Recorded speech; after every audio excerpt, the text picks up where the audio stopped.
Little ASMR coffee. Oh my gosh, I have so much energy, guys. Holy, I just did a channeling. Hey guys, what is up? Welcome back to my channel, and hello if you are new. My name is Andrea Johnson. I am your spiritual inspiration, here to inspire, empower, and teach you how to master your energy. Welcome to Conscious Coffee Talks, where we discuss topics to expand our consciousness and improve our lives.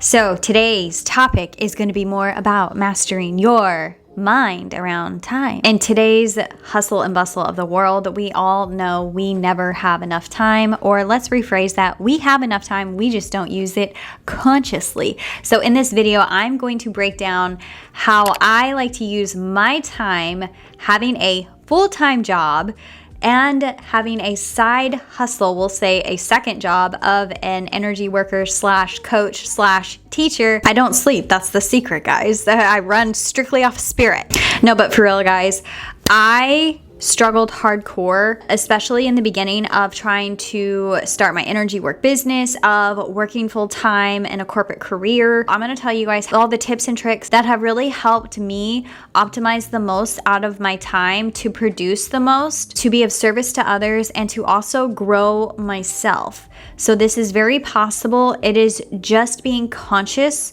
of where you're spending your energy. To first start off this video, I want you to tell yourself that you do have enough time. That is one of the traps that I found myself falling into. Was I always told myself I never had enough time to do all the things when we do. What we focus on manifests in our reality. So if you're telling yourself you don't have time to do these things, you really won't have time, and the mind will create a reality in which blocks come up or things pop up out of nowhere, or you'll get distracted that will literally take time away from you. You have to tell yourself that you do have the time and you can do all the things, right? And you will be able to. It just might not look exactly how you picture it to be. As a business owner and as somebody who has a demanding corporate 9-to-5 job, I have a ton of tasks, and I have to keep those tasks organized. And how I do that is I have a running master list. I literally have to see my task in front of me every single day, and I like to keep a physical list, and I call it just that, my master list. Now, Notion is another good template for this that a lot of people like to use if you like the digital workspace. You can also use like other organizers. Asana was one that I used to use, and Trello was another one that I used to use to organize tasks on my computer.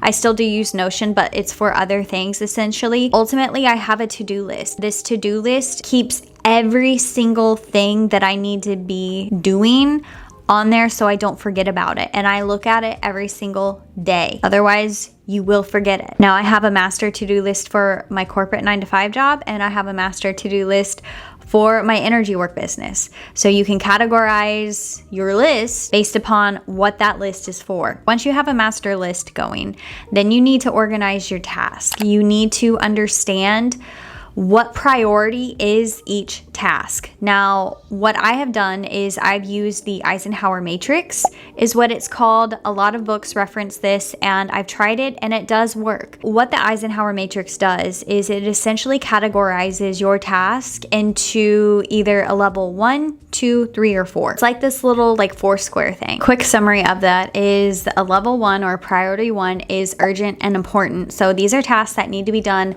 right away. These are tasks that typically have deadlines, and they're important for you to do, and they're tied to your short or long-term goals. The next level is level 2, which is important but not urgent.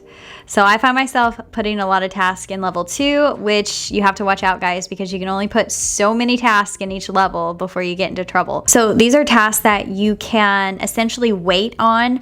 They're important still towards your goals, but the due date probably just isn't as quick as a level 1, or something has to be done first before it. I find myself putting a lot of things in this category that I have to reassign essentially. A level 3 is urgent but not important. So these are tasks that essentially you can delegate to other people, or you can outsource. Your energy is better focused on those level 1 and 2 tasks. It requires your skill level, your creativity that you really don't want other people touching. If I'm working at my corporate 9-to-5 job, I will delegate certain tasks where I know that it doesn't require a lot of skill or it's just more of data entry things, and I can better focus on more process oriented things that require, new and innovative ways of thinking and creativity based upon my skill level. And then you have your level 4, which is not important and not urgent. And these are the things that fall on the back burner. Typically, the tasks that get put here are things that I want to create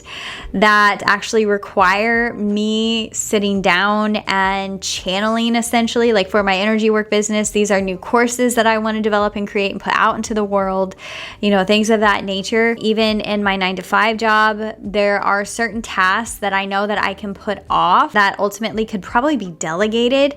But these are things that I know that if I don't do them, it's gonna be okay. Now, I don't actually draw a square whenever I prioritize my tasks. I more so just number them, guys, and I will place like a number 1, 2, 3, or 4 next to the task, and I put my number 1s up top. Since this is a running list, I try my best to kind of reorganize or redo the list at least once a month, so then I can see what is in front of me and to see if anything has changed, right? So I will move more important tasks up top because things are always changing, especially in the corporate world. I will make sure that my priorities are still in alignment with the tasks that I've assigned them. When I have my tasks organized, I then pick from my list on what it is that I want to accomplish that day, and I will actually write it down on my daily planner.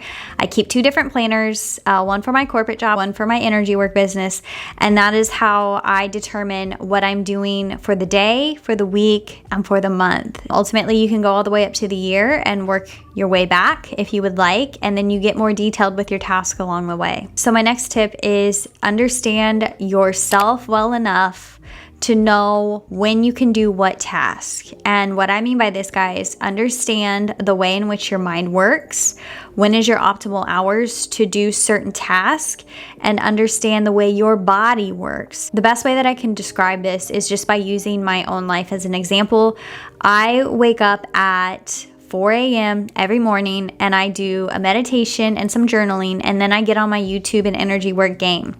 My mind works the best for creative endeavors in the morning, and what requires the most innovative thinking and creativity, you're going to want to knock them out when you have the most energy. And for me, that is in the morning. And before I go to my 9-to-5 job, I take a little bit of a break. So it gives my brain enough energy to recharge, and then I go roll up to my corporate 9-to-5 office, and then essentially I repeat the process, as in I do the most tedious task first to knock them out. I think a lot of people make the mistake of putting those hard tasks off, thinking that maybe they'll knock off some easy ones at first and then build that momentum and the confidence, because I used to be like that.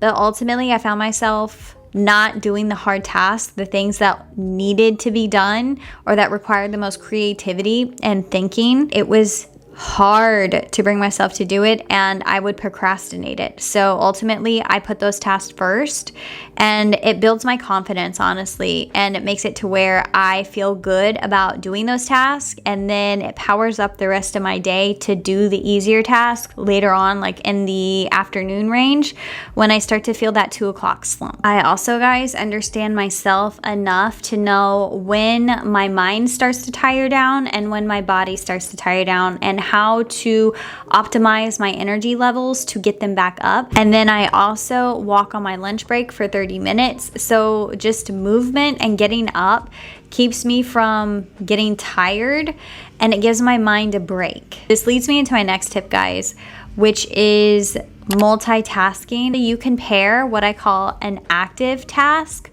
with a passive task. How you could play this out in your reality is if you go for a walk, or you want to go walk on the treadmill or something like that, listen to an audiobook, listen to a podcast. If you have a long commute to work or you're doing public transportation, listen to a podcast in your car or a book. Or if you're on public transportation, take your laptop with you and do some editing or do some creative task if you're creating courses or things like that, or responding to emails. I mean, shoot, guys, our phones are literally little mini computers. You have it with you everywhere that you go, so you can determine what tasks that you can knock out. This is ultimately how I complete a lot of tasks, and especially around the house as well. For example, as I am creating this YouTube video, I have been cleaning in between answering client emails, answering questions that I'm getting on IG messages. In between all of those things, I'm taking a break and I'm doing housework. By the end of the day, I will have edited a YouTube video, filmed 2 YouTube videos, cleaned my entire house, dyed my hair for self-care day, which I'm filming another video, and planned out my entire month of September, and completed laundry and had a gym workout on top of it. But that is how I am able to knock out so many things, is I don't sit at my computer and I try to grind out so many things at once. I know myself enough to where I know my brain's only good for X amount of time, and then I have to do something different to then power it back up. So cleaning for me is a good way, which I can shut my mind off, I can turn on some music, and ultimately it does put you in a meditative state. That's where people get a lot of downloads, is when they start cleaning or cooking. So I'll do that and I'll come back and then I will edit some more, or I will answer some more messages, right? Know yourself and your body and your mind enough to be able to plan out your day accordingly, right? Know your schedule. That's part of it too. If you're a morning person, get up at 4. If you want these things, guys, if you want the life that you envision, if you want the business, if you want to be successful, it doesn't just come naturally or easy. You have to put forth the work, the effort, and you have to be the person that just does these things. So my next tip, guys, is time block. You really have got to time block, because us humans, if we do not set times to complete tasks, we will put it off. It's actually called the Parkinson's law. This is essentially what happens when you don't give yourself a deadline or a certain time block to complete something, or if you give yourself too much time to complete something, you will take up all of that time. You'll put off that task until maybe a couple days before, and then you're like, oh crap, I really need to do this thing now. I struggle a little bit with time blocking, guys, because of how fluid my schedule is and prioritizing tasks, especially when I have a level 1 task and then I get another task during the day that's an even higher level 1. So it's kind of like I have to drop what I'm doing and then do this other thing, right? So it's just being able to discern really and manage your time efficiently. But it's a good idea to at least try and time block to give your brain the guidance or just practice of it. You just always have to be willing to flow as needed, or to shift things as needed, depending upon what happens in your reality. My last tip, guys, and this is probably a duh, no crap, Andy, optimize your health. Ultimately, if you are not healthy, functioning physically or mentally, if your brain isn't doing well, thinking properly, if you physically don't feel good, it will be hard for you to really do anything. So ultimately, guys, you have to prioritize your health. You have to prioritize your mindset, exercise, drink water, take supplements that assist you and your cognitive thinking. You know, Dave Asprey is a good one to research about biohacking, right? He knows how to manipulate the body to get the most out of the body, especially for busy people, because he had these issues, right? He was a busy guy and wanted to get the most out of his life, right? So that's essentially what we're all trying to do. Start taking care of yourself. That would be priority number 1 before you can really do anything in your external world. So develop a good sleep schedule, a good exercise routine, good diet, you know, practice meditation, breath work, things of that nature. Prioritize your learning. Always keep your mind learning and active and growing, right? That's really important in this too. Hopefully these tips helped you. These are things that have changed my life. These are things that have really helped me be the most productive and to be able to do all the things. Along with taking care of your health, give yourself the space and the grace and the compassion. if you can't do all the things you want to do. I think in today's society, the hustle and grind culture, it can be very, I want to say deadly, because essentially it can, but you can really stress yourself out trying to do all the things and it never being enough. Try to do the best that you can. Give yourself compassion and grace, and know that life is not a rat race. You know, we're all headed in one direction. We're all going to the same place at the end of the day, essentially. So don't try to rush through it. Enjoy the process and have fun along the way. Enjoy your relationships. You know, everything's not always about being productive and trying to do the most, right? Because eventually that's going to lead to burnout unless you give yourself breaks and feed your soul, right? With relationships and funness, right? So anyways, I'm sending you guys all my light and all my love. Satnam.